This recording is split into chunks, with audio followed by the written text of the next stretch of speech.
Bonjour, c'est Marie. Bienvenue sur ce nouvel article tiré de mon blog Osez briller. Je suis ravie de vous retrouver aujourd'hui pour parler d'un sujet qui me tient à cœur. Il s'agit d'apprendre à mettre de l'ordre dans sa vie.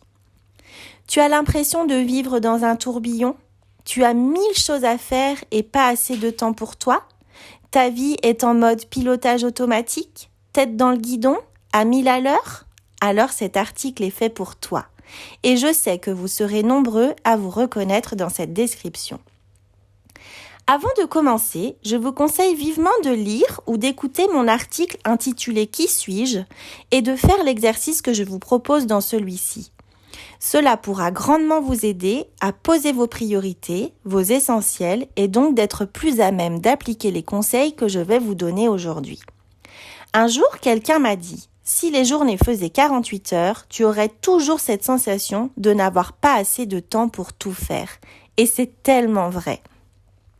Pour ordonner votre vie dès aujourd'hui, je vais donc vous partager 6 points, 6 clés que je tire de la méthode de coaching de Mylène Muller, tout en y ajoutant ma petite touche personnelle afin que ces clés soient les plus claires et les plus impactantes possibles pour vous.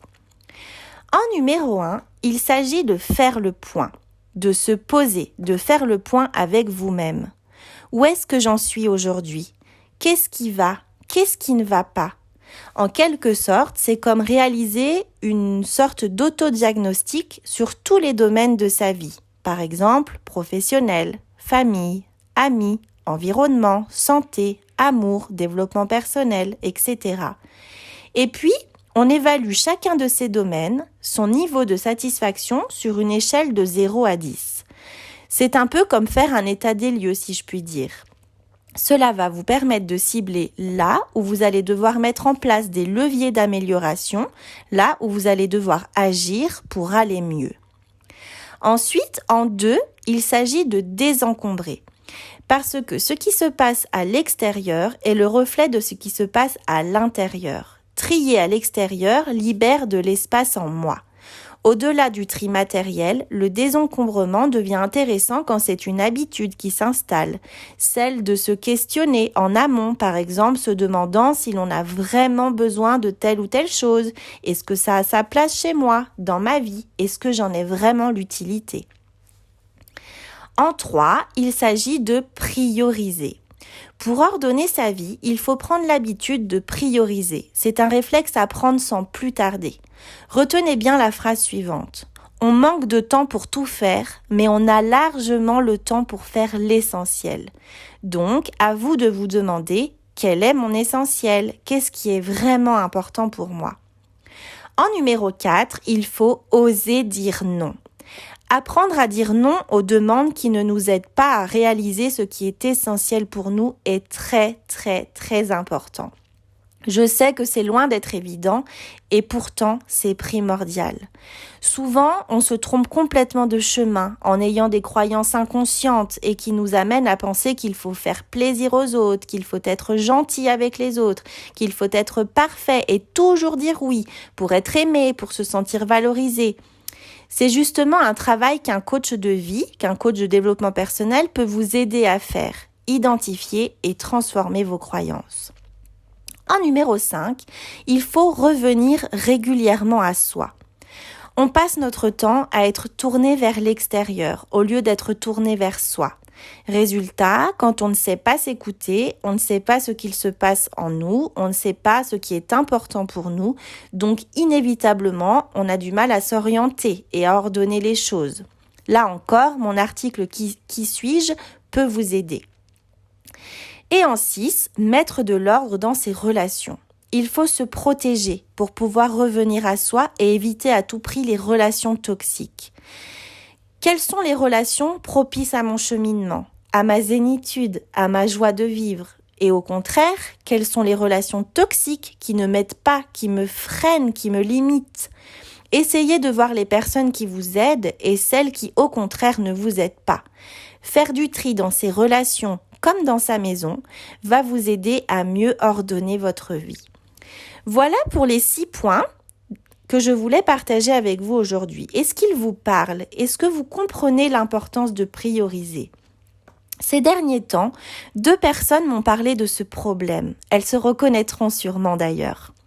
La première, maman de 3 enfants, m'expliquait qu'elle avait l'impression de ne jamais toucher terre, de n'avoir le temps pour rien, que malgré l'aide de sa femme de ménage, sa maison était toujours en bazar, que son linge n'en finissait pas de s'empiler, de s'entasser, qu'elle passait sa journée de repos entière à s'affairer aux tâches ménagères de sa maison, pendant que ses filles étaient au centre de loisirs, alors que maman pourrait les garder ne travaillant pas ce jour-là.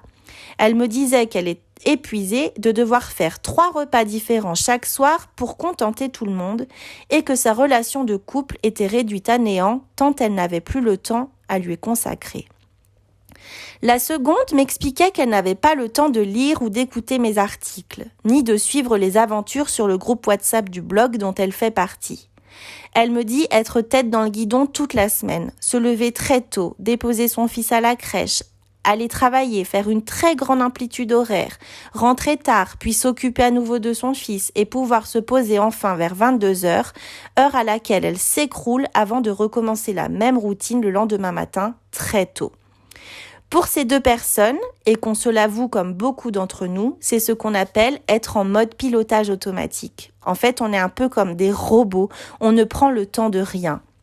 Mais rappelez-vous, qu'est-ce qui est le plus important pour moi ? Que mon ménage soit fait à la perfection ou que je prenne du temps pour jouer avec mes enfants ? Que mon linge soit plié à la minute où il sort du sèche-linge ou que je m'accorde 1 heure pour lire en me prélassant dans un bon bain bien chaud ?